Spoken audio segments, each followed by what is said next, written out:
Okay, Bismillah ar-Rahman ar-Rahim, Rabbi shrah li sadri wa yassir li amri. So I thought instead of giving out the cake, we should also tell how to bake the cake. And that's one very important lesson for schools as well. The schools are meant to pass on skills how to learn. Likewise, college or university is meant to pass on skill how kids can self-educate and research for themselves and think for themselves. So the sources that I normally use, and I think for people who are not an expert, but they still want to benefit from resources relating to our Islam, Quran, and these things, is one very good source is Corpus.Quran. It is the language research group, University of Leeds, which is maintaining it. The best part I like about it is Connect. The ontology of concept that it gives is very interesting. It shows the concept between things. For example, if I want to see locations or people or weather phenomena, I've shown it on the picture. It shows me the weather of the lighting and the thunder and the cloud, which have been mentioned in the Quran. And I can navigate to one of them and it shows me the incidences in what context that thing is coming. So it's very interesting. Lane Lexicon is one of the most famous Arabic English dictionary or a lexicon. It tells the etymology of the words and in what context they are being used in the original language, because words, when come from one language to another language, they change their meanings, and sometimes altogether they change their meanings. Ghulam, for example, in Arabic it also means a boy. In Urdu it doesn't. Urdu it only means slave. Jaza, in Arabic it's a neutral. We say jazakallah, it's not, it's an incomplete sentence. It should be jazakallah khair or jazakumullah khair. God give you the good reward. If we don't add that good, that's a sort of not meaningful. Jahl, jihalat, jahil. In Arabic, its predominant use is against hilm. Jahl is against hilm, the manner, the forbearance, the attitude, the way we carry ourselves. And not, it's a very rare use is against the literacy or knowledge part. Pada likha jahil, we can see around many of us. And so the lafaz itself, lafaza, it's the cast out, as the sea cast out the dead fish or something out of it.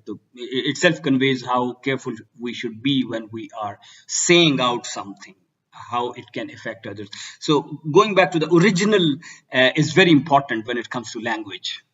And many a times we only know a certain word, but we do not know the exact reference to Quran where it is falling.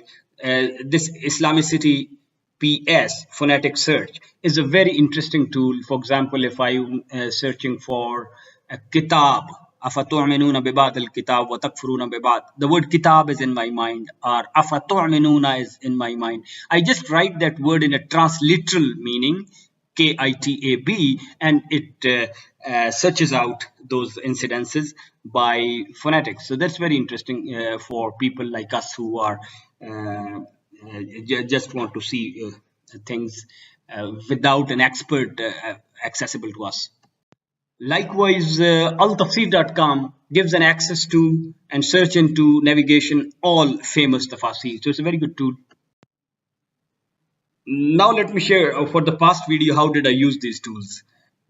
I went to this scopus.com and searched Razaqa, right? A, B, C, D, Alif, Ba, Pa, Ta, Ra is up there. I searched, went to Ra, and it drops down every base word which is coming with the Ra. And Razaka was occurring 123 times, and it gives you navigation of all, and you can straight go to the place where it is appearing and find out its meanings and translations by multiple people. So from the shade of translation, you can get one which is the easiest one. Then I went to Lane Lexicon and found out the word Razaka. It was very simple. It was showing lots of shades of meaning in 2 pages. Razakahullah, God caused, God gave, and a thing whereby one profits or one takes advantage. Now that gives a very important concept and the real context that this sustenance and provision that we talked about, it is what we consume, what we profit, or what gives us value, plus what we share out of our knowledge, learning, faculties, materials that we get, and peace of mind, satisfaction, all that is part of the risk. But what I consume myself, eat and wear and benefit from, and what I share out is my risk. My earning may be a lot more, but if I am not using it, or if I am not sharing it out, that's not my risk. That's my earning. I am just a carrier of that component, but I'm not using it. So my earning might increase, but risk may not. So that's the concept which comes out if we go to the real context. And when I searched it phonetically on the Islamicity, it gives me all those ayat, and it's very interesting. الذي جعل لكم الأرض فراشا والسماء بناء وأنزل من السماء ماء.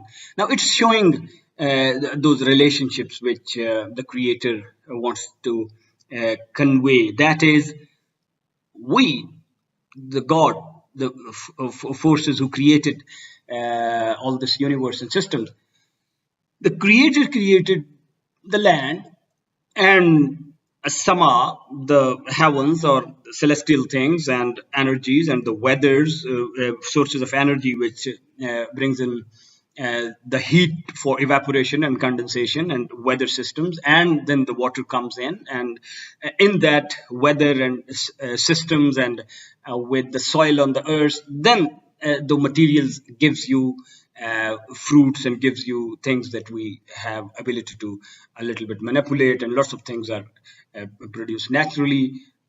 Why? Rizqal lakum. And these all things cause a risk for you. So how many of things are in our, really, we made it or in our control? So this shows the relationship. So this is a very good source as such. So just to sum it up, this comes very clearly.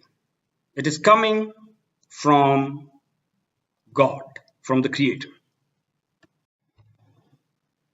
He is the one who is causing it. He is spreading it out. He is controlling it. And the timing and everything is known. And we should have a broader concept that our knowledge, learning, faculties, health, materials, peace of mind, satisfaction is all part of the health. I have a lot of material, for example, and I don't have a satisfaction and a peace of mind, right? What value that material is for me. So it's the package, right? And the value I get from it, that's also another concept of barakah, but that's not our subject.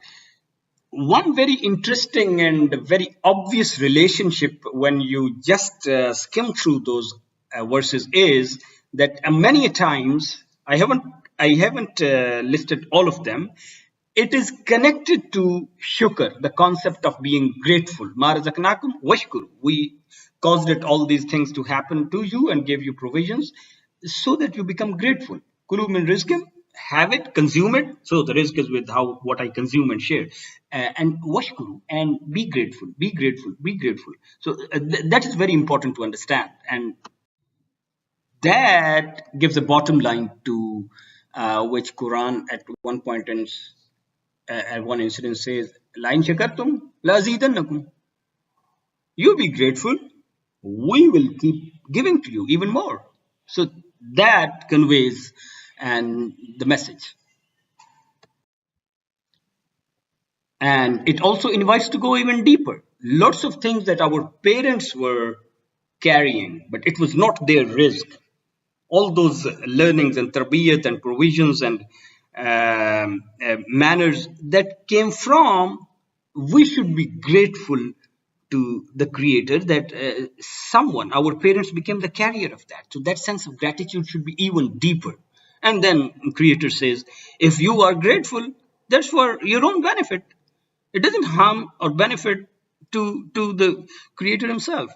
So that's very important aspect which we should keep reminding ourselves. Thank you very much.